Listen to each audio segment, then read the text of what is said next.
రాబోతుంది. వేణుబాయ్ సపోర్ట్ దానికి కూడా ఉంది. ఆ సినిమా జరిగేటప్పుడు కూడా ఈ సినిమా క్లైమాక్స్ గురించి చాలా హైప్ ఇచ్చింది. Last 30 minutes is going to blow your mind అని చెప్తా ఉన్నాడు. 15 సంవత్సరాల నుంచి ఆ ఊరు ఆ స్టోరీని ఇట్లా మొత్తానికి ఎవరికి తెలియకుండా మూసుకుపోయిందంట, దట్ పర్టికులర్ సీక్రెట్. అదేందో ఈ సినిమా చూస్తే ఆ last 30 minutes will blow your mind guaranteed అని చెప్పి ఎప్పటి నుంచో మన క్రూ నుంచి కూడా కాస్ట్ నుంచి కూడా వినిపిస్తూ ఉంది.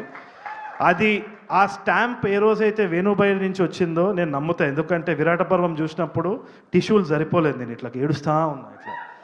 సో నాకు తెలిసి తప్పకుండా will entertain. And this film is not only about Raju and Rambai, చైతూబాయ్ కూడా మస్తు చేసిండు. It looks so amazing. ఆయన ఇన్విజిబుల్ అనమాట. అండ్ ఆ బెడ్స్ దగ్గర ఒక లైన్ కొడితే ఆయన క్యారెక్టర్ ఏమో. So it will be very interesting to watch. So Akhil, you done a crazy job. You also Rambai's character you played really well అని అనిపిస్తుంది. It feels very real. So thank you so much for having me.